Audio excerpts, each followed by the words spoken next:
어린이 주간 5월 8일 오늘의 말씀은 사도행전 4장 13절에서 31절입니다.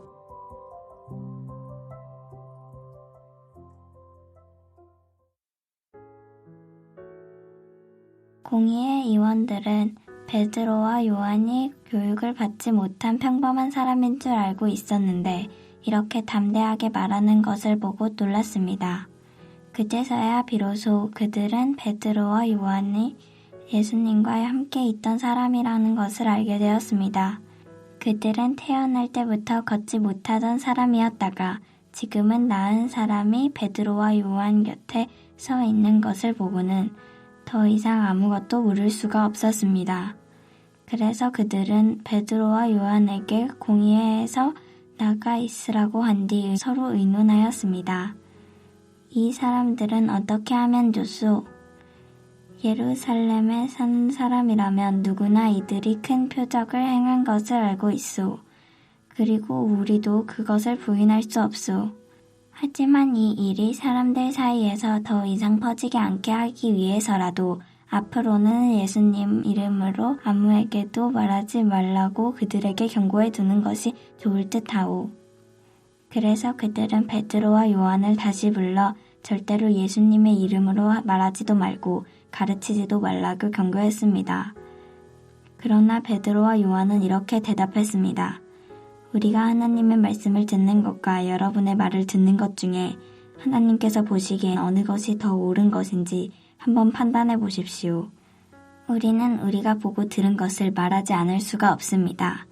조금 전에 일어난 일을 본 사람들이 하나님을 찬양하고 있었기 때문에 유대 통치자들은 두 사람을 어떻게 처벌해야 할지 결정할 수가 없었습니다. 그래서 그들은 몇 마디 경고만 더 하고 사도들을 놓아주었습니다. 이 기적으로 병이 나은 사람은 40살이 넘은 사람이었습니다. 베드로와 요한은 유대 통치자들에게서 풀려나자 동료들에게로 가서 대제사장과 장로들이 자기들에게 한 말을 그대로 전해주었습니다. 동료들은 그 말을 듣고 소리를 높여 한마음으로 하나님께 기도했습니다. 하늘과 땅과 바다와 그 가운데 있는 모든 것을 창조하신 전능하신 주님, 주님께서는 주님의 종인 우리 조상 다윗의 입을 빌려 성령으로 이렇게 말씀하셨습니다. 어찌하여 민족들이 화를 내며 어찌하여 백성이 헛된 계획을 세우는가? 세상의 왕들이 일어나며 통치자들이 주님과 그분의 그리스도를 대항하기 위해 한자리에 모였다. 실제로 헤롯 안티파스와 본디오 빌라도가 이방인들과 이스라엘 백성과 합심하여 주님의 거룩한 종이며 주님께서 기름 부어 그리스도로 채우신 예수님에 대해 음모를 꾸미기 위해 이곳 예루살렘에 모였습니다.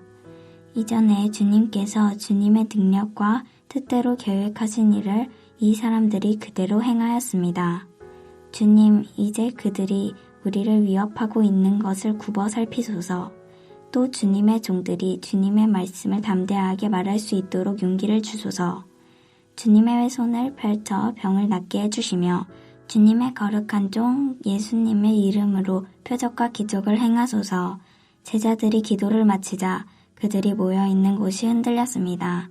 제자들은 모두 성령으로 충만해져서 하나님의 말씀을 담대하게 전하였습니다. 5월 8일 수요일 아침 주의 말씀 앞에 나오신 여러분들을 주님의 이름으로 환영하고 축복합니다. 여러분, 한평생 어떠한 위협과 핍박과 아니면 불이익 속에서도 우리가 보고 들은 것을 말하지 아니할 수 없다. 그러한 담대한 복음 증거자가 되기를 결단하시는 복된 인생 되시기를 주님의 이름으로 축복합니다. 다 좋은데 예수님 이야기만 좀 하지 말아라. 이것이 세상이 우리를 향하여 외치는 요구입니다. 오래전이죠. 제가 결혼한 지 22년쯤 됐는데 결혼을 앞두고서 이제 저희 처갓집 식구들을 한 명씩 만나는데 어느 날 제 처와 그 당시 함께 살고 있던 처제, 제 아내의 동생, 여동생을 만나서 인사를 한 적이 있었습니다. 그 당시 전도사였던 저에 대해서 처가댁 식구들이 별로 달갑게 여기지 않았는데, 아니나 다를까 다 믿는 집안이었지만 그 당시 교회를 나가고 있지 않던 처제는 저를 만나자마자 첫 인사를 이렇게 시작했습니다. 저요, 다 좋은데요. 결혼하는 거 다 좋으신데요. 저한테 뭐 교회 나와라, 예수 믿어라 이런 얘기는 앞으로 절대 하지 마세요. 처음 본 우리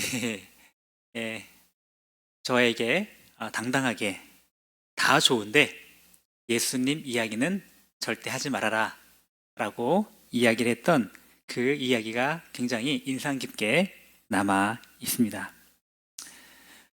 여러분, 오래전에 또 우리나라 그 해외 단기 선교팀 중에 그 샘물교회의 아프간 피랍 사건 여러분 기억하실지 모르겠습니다. 그 사건 이후로 많은 사람들이 한국 사회에서 심지어 교회에서조차 이런 이야기들이 많았습니다. 선교 그것 좀 하지 말아라. 해외 봉사활동 오케이 그건 좋은데 왜 선교 왜 안 믿는 그 무슬림 나라에 가가지고 기독교인들이 가가지고 왜 포교 활동을 하느냐? 왜 그들의 민족과 그들의 전통과 그들의 종교를 그렇게 인정하지 않고 그렇게 악한 짓을 하느냐? 이런 분위기가 막 사회 여기저기서 들끓게 일어났던 기억이 납니다. 이러한 일련의 반응에 대해서 여러분 우리 그리스도인들은 어떻게 반응해야 될까요? 어쩌면 오늘날 우리가 살아가는 시대도 아주 노골적이진 않지만 상당히 많은 분야에서 다 좋은데 절대로 너가 믿는 예수 그 이야기는 하지 말아라 라고 직간접적으로 압박을 가하고 있는 그런 시대가 아닌가 생각을 해봅니다. 학교에서도 여러분 과거에는 선생님들이 종종 제자들에게 복음을 전하기도 했는데요. 여러분 요즘에는 개인적으로라도 선생님이 아이들에게 학생들에게 잘못 복음을 전하다가 그 학생들에 대한 종교 편향으로 고소될 그런 위험성에 있어서 지금 학교에서도 다 좋은데 예수 이야기는 할 수가 없습니다. 여러분 가정에서도 여러분 직장에서도 많은 사람들이 그런 압박을 가합니다. 절대 정치 얘기, 종교 얘기 꺼내지도 마. 괜히 관계만 깨져. 그런 얘기는 하는 거 아니야. 그런 얘기 하려면 교회 가서 니들끼리 해. 여기는 하지 마. 이것이 우리 직장과 사회의 분위기 아닌가요? 심지어 방송에서 종종 이런 거 봅니다. 방송에서는 예수님의 이야기, 복음에 대한 이야기는 성탄절에도 방송국에서 잘 다루려 하지 않습니다.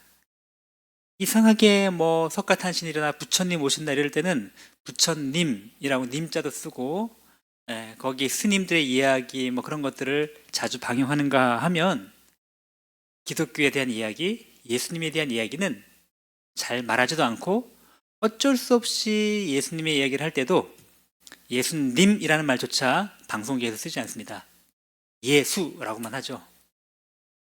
이러한 시대, 심지어는 기독교 방송이라고 하는 한 라디오 방송 듣는데도 그 기독교 방송의 뉴스 시사 프로그램에서 부처님은 님이라고 하고 예수는 님자를 붙이지 않는 것들을 볼 때 참 마음에 불편한 마음이 들었습니다. 이렇게 왜 그럴까요? 사람들이 무엇인가 예수님에 대하여 복음에 대하여 얘기하기만 하면 알러직한 이런 반응을 보이기 때문 아닐까요?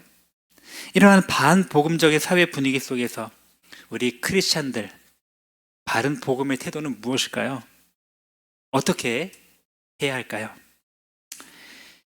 과거에 이런 일들이 벌어질 때 그리스도인들 사이에서는 크게 두 가지 극단적인 반응이 나왔습니다. 첫 번째 잘못된 반응은 침묵하는 것입니다.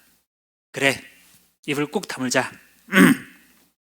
내가 여기 직장에서는 일하러 왔지 내가 뭐 전도하러 아니면 뭐 선교하러 왔나? 괜히 내가 그리스도인이라는 거 이야기하면 얼마나 이 사회 속에서 불이익을 당하고 불편하고 좀 그렇잖아. 거부 반응만 있을 거야. 그냥 다물자.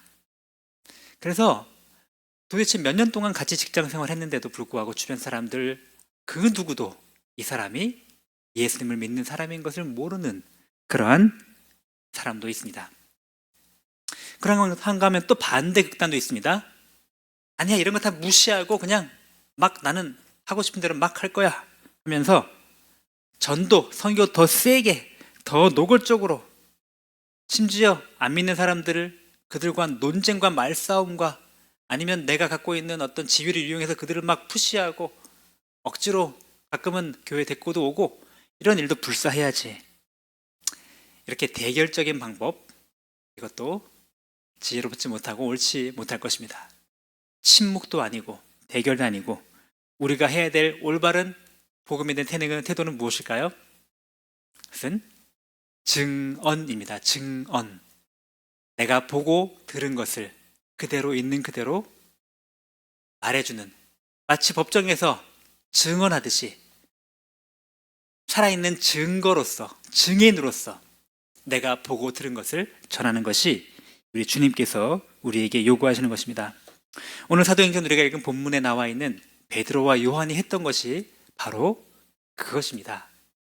베드로와 요한이 복음을 전하고 그리고 나자 지금 막 많은 파장이 일어나기 시작합니다. 공회에서 많은 사람들이 지금 이 일들을 금하여야 되겠는데 이미 많은 사람들이 이렇게 표적과 이적이 일어난 걸 사람들이 알고 있게 됐고 그리고 복음이 벌써 전파된 걸 지금 알게 되자 사람들은 이 일에 대하여 불편하고 심지어 위협감을 느끼기도 했던 것 같습니다. 어떻게든지 이 사도들이 복음을 전하는 것만은 막아야 할 텐데 어찌하면 좋을까 의논하다가 다른 방법은 딱히 떠오르지 않으니 이 사도들에게 강력하게 위협과 경고의 메시지를 주기로 합니다. 그래서 베드로와 요한을 불러놓고 이렇게 이야기합니다. 너희가 다시는 경고하노니 도무지 예수의 이름으로 말하지도 말고 가르치지도 말아라. 이렇게 엄히 명령을 하고 경고하고 다시 한번 이렇게 했다가는 끔찍한 일을 당할 것이라는 이런 협박을 하고 있는 것입니다. 이러한 태도 속에 가만히 있으라, 그 입 다물라, 절대 예수의 옛자도 꺼내지 말라 라고 하는 이런 사회 속에 오늘 우리와 같은 상황 속에 있었을 때 베드로와 요한은 어떻게 반응했을까요? 첫 번째, 그들은 순종을 선포하였습니다. 우리 순종, 하나님의 복음을 증거하는 그 일에 순종할 것을 선포합니다. 19절, 20절 말씀 여러분 한번 다시 보시겠습니까? 이렇게 나와 있죠. 베드로와 요한이 대답하여 이르되 하나님 앞에서 너희의 말을 듣는 것이 하나님의 말씀을 듣는 것보다 옳은가 판단하라. 우리는 보고 들은 것을 말하지 아니할 수 없다 하니. 우리는 보고 들은 것을 말하지 아니할 수 없다. 하나님 앞에서 내가 하나님의 말을 듣는 것이 옳은가, 사람의 말을 듣는 것이 옳은가? 나는 보고 들은 것을 말하지 않을 수 없다. 여러분, 이렇게 하나님의 말씀에 순종하기를 선포하는 믿음의 사람 되시기를 축복합니다. 두 번째, 이들은 또 어떻게 했을까요? 순종의 능력을 간구하며 하나님께 기도하였습니다. 이들이 이렇게 외치자 일단은 그들을 풀어줍니다. 그리고 그들은 함께 모여서 어떤 일을 하나님께 생각하셨는지를 공동체 앞에 이야기한 다음에 함께 모여 뜨겁게 간절하게 기도합니다. 어떻게 기도했을까요? 우리 29절, 30절 말씀을 제가 한번 읽도록 하겠습니다. 주여, 이제도 그들의 위협함을 굽어보시옵고 또 종들로 하여금 담대히 하나님의 말씀을 전하게 하여 주시오며 손을 내밀어 병을 낫게 하시옵고 표적과 기사가 거룩한 종 예수의 이름으로 이루어지게 하옵소서 하더라. 무엇을 기도했습니까? 주님, 주의 복음의 말씀을 힘있게 증거하겠습니다. 이 순종을 감당할 수 있도록 저에게 능력을 허락하여 주십시오. 복음 증거자에게 성령의 능력으로 담대히 복음을 증거할 수 있도록 용기를 더하여 주십시오. 그리하여 복음의 능력이, 부인할 수 없는 복음의 능력이 선명하게 나타나도록 주님 도와주십시오. 그렇게 기도했던 것입니다. 우리도 하나님의 말씀에 순종하기를 결단하고 또 순종의 능력, 성령의 능력으로 감당할 수 있기를 간구해야 할 것입니다. 그리고 물론 가장 중요한 것은 바로 순종을 실천으로 옮기는 것입니다. 우리가 오늘 읽진 않았지만 이 사도행전 앞으로 계속하여 사도들은 순종의 선포, 순종의 간구 이후에 그들의 삶을 들여 순종을 실천하여 예수 그리스도의 복음을 증언하는 일을 감당하는 일에 그들의 생명까지도 바치는 일을 감당합니다. 하나님께서 우리에게도 말씀하십니다. 너희는 그렇게 생명까지 바치는 그런 상황은 아니지 않냐. 너희 주변에 있는 믿지 않는 가족들, 믿지 않는 이웃들, 너희의 태신자들, 입을 열어 담대히 주의 복음을 증거할 것을 선언하고 그것을 위하여 간구하고 그것을 실천하는 용기 있는 제자가 되어다오. 우리 주님께서 우리에게 요구하시는 그 명령에 아멘, 예, 그리하겠습니다. 온전한 순종을 드리는 저와 여러분, 우리 모든 공동체 되기를 주님의 이름으로 축복합니다. 기도하겠습니다. 하나님 아버지, 오늘 사도들의 이 놀라운 복음에 대한 확신과 복음에 대한 순종의 선포를 함께 들었습니다. 우리가 하나님 앞에서 사람의 말을 듣는 것이 옳은가? 하나님의 말씀을 듣는 것이 옳은가? 하나님, 너무나 명백한 이 질문 앞에 우리가 고민하지 않게 하시고 하나님의 진리의 말씀에 순종하여 복음을 담대히 증거하는 주님의 증인으로, 주님의 살아있는 증거물로 살아가도록 은혜 허락하여 주시옵소서. 예수의 이름을 드러내놓고 말하기를 정말로 꺼려하고 그것을 방해하고 그것을 하지 말라고 핍박하는 사회적인 분위기 속에서도 주님, 우리에게 지혜를 주셔서 뱀처럼 지혜롭게, 그러나 비둘기처럼 순결하게 주의 말씀을 증거하는 제자 되도록 인도하여 주시기 원합니다. 먼저 믿음으로 담대하게 순종을 선포하는 자 되게 도와주시고, 하나님, 내 힘과 내 능력으로 감당할 수 없사오니 성령의 능력으로 이 일을 감당하도록 순종의 능력을 간구하는 자가 되게 도와주시기 원하며, 하나님, 삶 속에서 온전한 순종을 실천하는 하나님의 제자 되도록 인도하여 주시옵소서. 하나님 아버지, 특별히 우리 믿지 않는 가족들을 위해서 기도합니다. 주님, 믿지 않는 우리의 부모님, 믿지 않는 우리의 배우자, 믿지 않는 우리의 자녀들, 믿지 않는 우리의 형제 자매들, 하나님 불쌍히 여겨주시고 그들이 더 늦기 전에 마음을 열고 주의 복음에 반응할 수 있도록 인도하여 주시기 원하며, 주님, 하나님 아버지, 우리를 도구로 사용하여 주셔서 우리가 담대히 주의 복음을 증거할 수 있도록 주님 인도하여 주시옵소서. 우리가 말로만 증거하는 것이 아니라 우리의 삶으로 보여주며 주의 복음을 증거할 수 있도록 인도하여 주시옵소서. 하나님 아버지, 우리 교회 공동체를 위하여 기도합니다. 오늘은 특별히 목자 모임이 있습니다.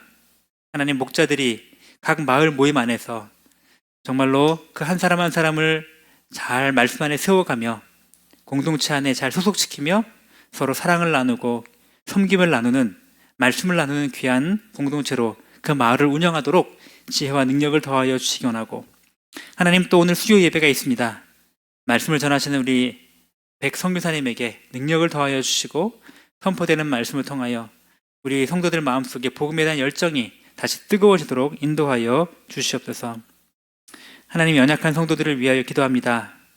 우리 권혁기 선생님, 이제 하나님 아버지 또 곧 수술을 해야 될 텐데 하나님, 막혀있는 모든 혈관들이 잘 뚫리게 하시고 하나님 아버지, 그 모든 질병의 원인이 잘 밝혀지고 깨끗하게 치료되도록 인도하여 주옵소서. 항암 치료를 받고 있는 우리 신보영 권사님, 우리 강지숙 자매님, 이재은 전도사님 기억하여 주시기 원하고, 하나님, 연약하지 않도록 굳세게 하나님 그 연약한 부분을 주께서 어루만져 주시기 원하며, 하나님 아버지, 또 우리 김익할 선생님 암세포가 많이 사라진 것을 감사하는데 더 온전하고 깨끗한 완치가 일어나고 온 가족이 믿음 안에 회복될 수 있도록 은혜 허락하여 주시옵소서. 하나님 아버지, 우리 나라를 위해 기도합니다. 지금 아직도 2달 가까이 진행되는 의료 분쟁으로 말미암아 하나님 아버지, 의료 시스템은 붕괴가 되어가고, 하나님, 의사들은 지쳐가고 병원은 지금 파산 위기에 놓여 있고 환자들은 너무나 불편하고 하나님 어려운 가운데 있습니다. 주님께서 긍휼을 베풀어 주셔서 이 의료 분쟁이 원만하게 순적히 빠른 시간 내에 잘 타결될 수 있도록 주여 함께하여 주시옵소서. 감사드립니다. 예수님의 이름으로 기도드립니다. 아멘. 하늘에 계신 우리 아버지여, 이름이 거룩히 여김을 받으시오며 나라가 임하시오며 뜻이 하늘에서 이루어진 것 같이 땅에서도 이루어지이다.